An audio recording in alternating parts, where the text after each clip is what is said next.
নারীদের মধ্যে জরায়ুর ক্যান্সারটা বিশ্বব্যাপী খুব কমন একটি রোগ এবং এটা প্রতিরোধের জন্য একটা টিকা আবিষ্কৃত হয়েছে যেটাকে এইচপিভি ভ্যাকসিন বলছে। দ্যাট মিন্স হিউম্যান পেপিলোমা ভাইরাসের ভ্যাকসিন। হিউম্যান পেপিলোমা একটা ভাইরাস, নাম শুনে আপনারা বুঝতে পারছেন, এবং যেটার সংক্রমণের ফলে আসলে জরায়ুর ক্যান্সার হয়ে থাকে। কি কারণে জরায়ুর ক্যান্সার হয় এবং এটার প্রতিরোধের জন্য করণীয় কি, আজকের এই ভিডিওতে এই ব্যাপারেই কথা বলবো। গত বছর বাংলাদেশে সরকারিভাবে এইচপিভি ভ্যাকসিনের ক্যাম্পেইনটা শুরু হয়েছে। বিভিন্ন জেলা উপজেলা পর্যায়ে রেজিস্ট্রেশনের মাধ্যমে এই ভ্যাকসিনটি দেওয়া হয়েছে। সো প্রাথমিকভাবে লাস্ট ইয়ারে সরকারিভাবে ঢাকাতে এই কার্যক্রম শুরু হয়েছিল। সো ঢাকা বিভাগের পর এই বছর আবারও সরকারি উদ্যোগে প্রত্যেকটা জেলা উপজেলায় এই ক্যাম্পেইনটা চালু হয়েছে। সো আপনারা হেলথ মিনিস্ট্রির ওয়েবসাইটে গিয়ে সেখানে রেজিস্ট্রেশনের যে প্রসেসটা আছে সেটা জেনে নেবেন এবং পাশের মানুষকে জানাবেন। আজকে আমরা একটু স্পেসিফিক্যালি জানবো যে আসলে কেন জরায়ুর ক্যান্সার হয় এবং ছোটবেলা থেকে কিভাবে আমাদেরকে কেয়ারফুল হতে হবে। এইচপিভি যে ভ্যাকসিনটা আছে সেটা আমাদের দেশে শুধুমাত্র নারীদের জন্য available. I am not sure personally বা প্রাইভেটলি এটা পুরুষদের জন্য অ্যাভেইলেবল কিনা, বাট উন্নত দেশগুলোতে এই এইচপিভি ভ্যাকসিনটা মেল পার্সন বা পুরুষদের জন্য অ্যাভেইলেবল। সাধারণত 12 থেকে 14 বছর বয়সের মধ্যে এই ভ্যাকসিনটা দিতে হয়, বিশ্বব্যাপী এটাই ফলো করা হয়। এবং 25 বছরের পরে এবং 45-এর নিচেও আরও একটা ডোজ দেয়া যায়, পার্সোনালি চিকিৎসকদের সাথে পরামর্শ করে। সো এটা হয়তো বাংলাদেশের সাথে একটু ডিফারেন্ট হতে পারে। আপনি আপনার নিকটস্থ যে স্বাস্থ্য কেন্দ্র আছে বা উপজেলা তথ্য সেবা কেন্দ্র আছে সেখান থেকে জেনে নিতে পারেন। জরায়ুর ক্যান্সারটা কেন হয়? বিকজ হিউম্যান পেপিলোমা ভাইরাস নামক এক ধরনের ভাইরাস যখন নারীদেরকে সংক্রমিত করে তখন এই জরায়ুর ক্যান্সারটা হয়। এখন এটা থেকে আসলে প্রতিরোধের উপায় কি এবং কি কারণে এটা হতে পারে, আগে একটু বলে রাখি যে কেন আসলে বয়ঃসন্ধি শুরু হওয়ার একটু পরপরই এইচপিভি ভ্যাকসিনটা কিশোরীদেরকে দেওয়ার কথা বলা হয়ে থাকে। কারণ এটা যদি আগে থেকে দেওয়া হয়ে থাকে তখন তার পরিণত বয়সে গিয়ে এই এইচপি বা হিউম্যান পেপিলোমা ভাইরাসটা তাকে অ্যাটাক করবে না। এখন কি কারণে অ্যাটাকটা হয়? বিবাহিত যারা আছেন তারা যদি কন্ডম ছাড়া সেক্সুয়াল ইন্টারকোর্সে লিপ্ত হন, ইন দ্যাট কেস তাদের কন্ট্যাক্টের মাধ্যমে, ফিজিক্যাল কন্ট্যাক্ট বা জেনিটাল কন্ট্যাক্টের মাধ্যমে হিউম্যান পেপিলোমা ভাইরাসটা একজনের শরীর থেকে আরেকজনের শরীরে প্রবেশ করতে পারে, অথবা দুইজনের প্রজনন অঙ্গ প্রত্যঙ্গ যখন টাচে আসছে সেক্ষেত্রেও এই হিউম্যান পেপিলোমা ভাইরাসটা একজন থেকে আরেকজনের শরীরে স্প্রেড হতে পারে। তাই সব সময় বলা হয় যে পরিবার পরিকল্পনা পদ্ধতির মধ্যে কন্ডম ইউজ করাটা সবচেয়ে বেশি সেফ। এতে করে সেক্সুয়ালি ট্রান্সমিটেড ডিজিজ হবে না, ইমিউনিটি উইক হবে না এবং হিউম্যান পেপিলোমা ভাইরাসও একজনের শরীর থেকে আরেকজনের শরীরে যাবে না। এই কারণেই ঠিক 12 থেকে 14 বছর বয়সে নারীদেরকে এইচপিভি ভ্যাকসিনটা দেওয়ার জন্য সাজেস্ট করা হয় এবং সরকারিভাবে আমাদের বাংলাদেশে তো অলরেডি শুরু হয়ে গিয়েছে। এটা ছাড়া আর কি কি রিজন হতে পারে এই হিউম্যান পেপিলোমা ভাইরাসটা কেন একজন নারীকে অ্যাটাক করতে পারে? সো একটা তো বললাম যে অনিয়ন্ত্রিত সেক্সুয়াল ইন্টারকোর্স, আরও কিছু কারণ আছে। যেই সব নারীরা অনেকগুলো সন্তানের মা হয়েছেন অথবা 17 বছরের নিচে সন্তানের মা হয়েছেন তাদের এই ভাইরাসটা অ্যাটাক করতে পারে, তারা জরায়ুর ক্যান্সারে আক্রান্ত হতে পারেন। যারা দীর্ঘদিন ধরে হরমোনাল পিল খাচ্ছেন বা 5 বছর বা এর বেশি সময় ধরে কন্ট্রাসেপটিভ পিল বা জন্মবিরতিকরণ পিল খাচ্ছেন তাদের হিউম্যান পেপিলোমা ভাইরাস অ্যাটাক করতে পারে, জরায়ুর ক্যান্সারে আক্রান্ত হতে পারেন। যারা স্মোক করেন, ইমিউনিটি উইক হয়ে যায় বা রোগ প্রতিরোধ ক্ষমতা কমে যায়, ইন দ্যাট কেস তাদেরকে এই ভাইরাসটা অ্যাটাক করতে পারে, তারাও সার্ভিক্যাল ক্যান্সারে আক্রান্ত হতে পারেন। এটা ছাড়াও আরও অনেক রিজন আছে, যেটা অলরেডি বললাম যে অনিয়ন্ত্রিত শারীরিক সম্পর্ক, আরেকজনের অঙ্গ প্রত্যঙ্গের সাথে সেক্সুয়াল টাচ অথবা নর্মাল টাচ, জেনিটালস যদি টাচে আসে বা প্রজনন অঙ্গ প্রত্যঙ্গ যদি সংস্পর্শে আসে সেক্ষেত্রেও এই ভাইরাসটা একজনের শরীর থেকে আরেকজনের শরীরে প্রবেশ করতে পারে। এবং নারীদের প্রজনন স্বাস্থ্য সবসময় অনেক বেশি সেন্সিটিভ, অনেক বেশি ভালনারেবল। অ্যাজ এ রেজাল্ট এই ভাইরাসটা খুব ইজিলি অ্যাটাক করতে পারে। অনেকের সেক্সুয়ালি ট্রান্সমিটেড ডিজিজ হয় অনিয়ন্ত্রিত শারীরিক সম্পর্কের কারণে বা কন্ডোম ইউজ না করার কারণে। সেক্ষেত্রে তাদের রোগ প্রতিরোধ ক্ষমতা কমে যায় এবং এই ভাইরাসটা অ্যাটাক করতে পারে। সো এখানে একটা জিনিস হচ্ছে, যখনই আপনার দেশে সরকারিভাবে এই ভ্যাকসিনটা দেওয়া হবে তখন আপনার মেয়ে সন্তানকে এই ভ্যাকসিনটা দিতে হবে ডোজ যতটুকু আছে।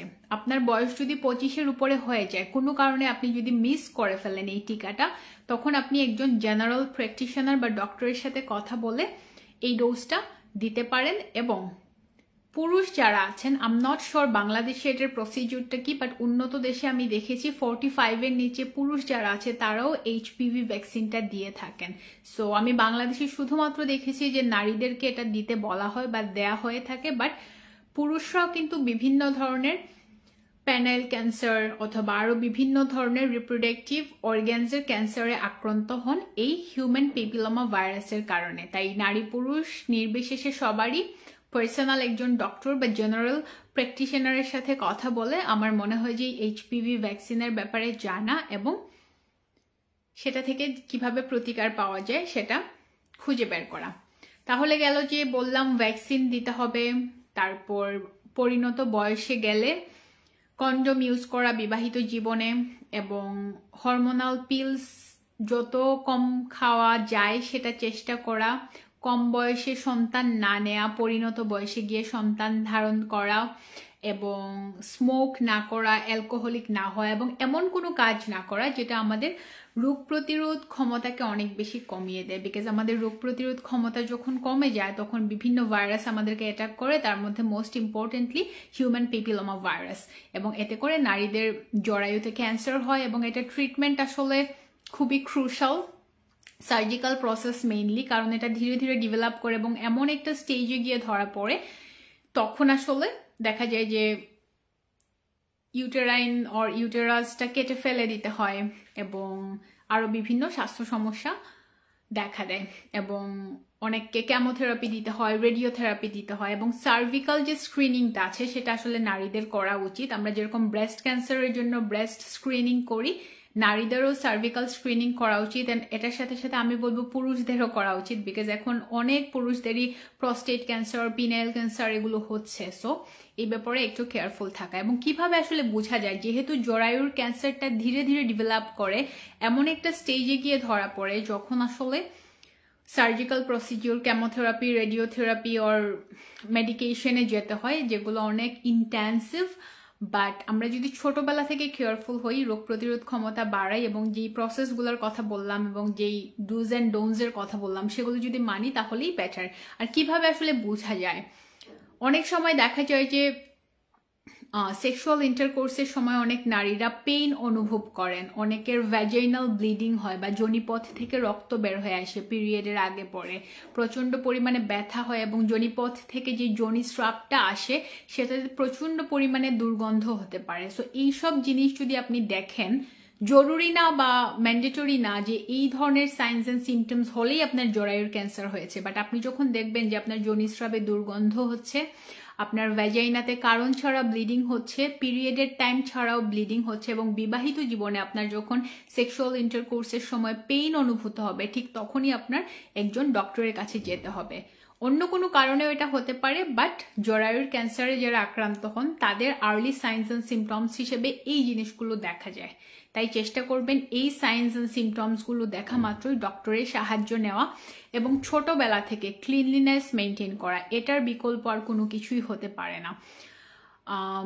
অলরেডি আমি আমার অনেকগুলো ভিডিওতে বলেছি যে যোনিপথ পরিষ্কার করার জন্য শুধুমাত্র সাদা পানি ইনাফ, সেখানে আলাদা করে কোনো ধরনের সাবান, সোপ, কোনো ধরনের ওয়াশিং ম্যাটেরিয়াল কোনো কিছু দেওয়ার দরকার নেই। কারণ আমাদের ভ্যাজাইনাতে বা যোনিপথে যে যোনিস্রাবটা তৈরি হয় এবং বের হয়ে আসে সেটাতে একটা ভালো ব্যাকটেরিয়া থাকে, যেটা আমাদের বাইরের পরিবেশের যে ব্যাকটেরিয়া আছে বা ইনফেকশন আছে সেটা থেকে আমাদের যোনিপথকে রক্ষা করে বা সার্ভিক্সকে রক্ষা করে, এবং আমাদের ভ্যাজাইনার ভেতরে যে পিএইচ লেভেলটা আছে সেটাও একটা ভালো লেভেল মেনটেন করে, একটা পরিবেশ মেনটেন করে, একটা টেম্পারেচার মেনটেন করে। সো আপনি যদি সেখানে সাবান প্রবেশ করান বা কোনো সোপ বা কেমিক্যাল প্রবেশ করান, সেক্ষেত্রে ভালো ব্যাকটেরিয়াগুলো মরে যায়, পিএইচ লেভেলটা ইফেক্টেড হয়, ইন দ্যাট কেস আপনার ভ্যাজাইনা আরো বেশি ক্ষতিগ্রস্ত হতে পারে। তাই শুধুমাত্র সাদা পানি দিয়ে প্রতিদিন শাওয়ার করার সময় উইদাউট ডাউচিং, অনেকে হচ্ছে আঙ্গুল যোনিপথে প্রবেশ করিয়ে ভ্যাজাইনা পরিষ্কার করেন, সেটাও করা যাবে না, বিকজ পিএইচ লেভেল ক্ষতিগ্রস্ত হতে পারে। সো শুধুমাত্র সাদা পানি দিয়ে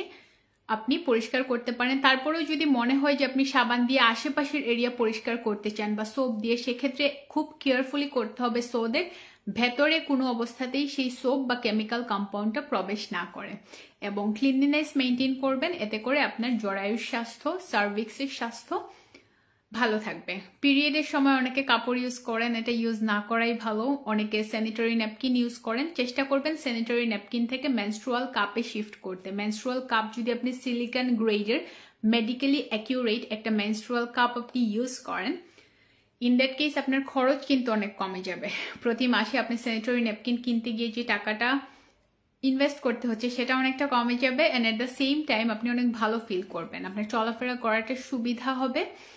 এবং আমরা স্যানিটারি ন্যাপকিন ইউজ করার পরে সেটা ফেলে দিই, সেটা পরিবেশের সাথে মিশে পরিবেশকে দূষিত করে, নদীতে গিয়ে পড়ে জলাবদ্ধতা সৃষ্টি করে, আরো বিভিন্ন প্রবলেম ক্রিয়েট করে। অলসো আপনি যখন প্যাড ইউজ করছেন, প্যাডের মধ্যে যে কেমিক্যাল থাকে সেটা আমাদের সার্ভিক্সের ভেতরে প্রবেশ করার সম্ভাবনা থাকে, যেটা আমাদের প্রজনন স্বাস্থ্যের জন্য ক্ষতিকর। তাই চেষ্টা করবেন আস্তে আস্তে টাইম নিয়ে একটু ভালো করে সার্ভে করে মেডিকেলি অ্যাকিউরেট সিলিকন গ্রেডের মেনস্ট্রুয়াল কাপ ইউজ করা। এবং আপনি একটা কাপ যদি কিনেন সেটা 8 থেকে 12 বছর ইউজ করতে পারবেন। এবং প্রতিবার ইউজ করার আগে 2 মিনিট গরম পানিতে সেদ্ধ করে নেবেন, এবং ইউজ করার মধ্যেও গরম পানি দিয়ে বয়েল করতে পারেন। এবং আপনার যখন পিরিয়ড শেষ হয়ে যাবে, ইন দ্যাট কেস আপনি সেটাকে গরম পানি দিয়ে বয়েল করে রেখে দিবেন। আবার নেক্সট টাইম যখন পিরিয়ড হবে তখন সেটাকে আবার বয়েল করবেন, আবার ইউজ করবেন।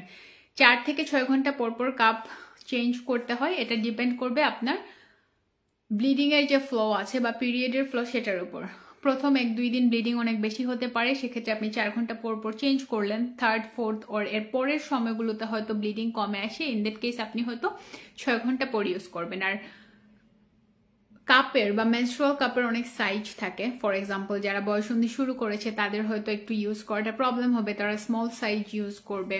আর একটু পরিণত যারা আছেন তারা মিডিয়াম, যারা ম্যারিড তারা হয়তো বিগ সাইজ ইউজ করবেন, বা যারা সেক্সুয়াল অ্যাক্টিভ তারা বিগ সাইজ ইউজ করবেন। এবং যারা সন্তান জন্ম দিয়েছেন নর্মাল ডেলিভারির মাধ্যমে তারাও বিগ সাইজ ইউজ করতে পারেন। সো সাইজের ব্যাপারটা একটু স্টাডি করে নেবেন। এবং মেনস্ট্রুয়াল কাপ ইউজ করার অনেকগুলো পদ্ধতি আছে, ফোল্ডিং আছে, আমি অনেকগুলো ভিডিওতে অলরেডি দেখিয়েছি, বাট আপনারা ইউটিউবে দেখে নিতে পারেন, যেই ফোল্ডিংটা আপনার জন্য অ্যাকিউরেট হয় সেটাই ইউজ করবেন। সো সবাই ভালো থাকবেন, এবং জরায়ুর ক্যান্সারের যে টিকাটা আছে HPV সেটার ব্যাপারে একটু কনসিয়াস হবেন, আশেপাশে খবর নেবেন কোথায় সেটা দেয়া যায় এবং দেওয়ার চেষ্টা করবেন।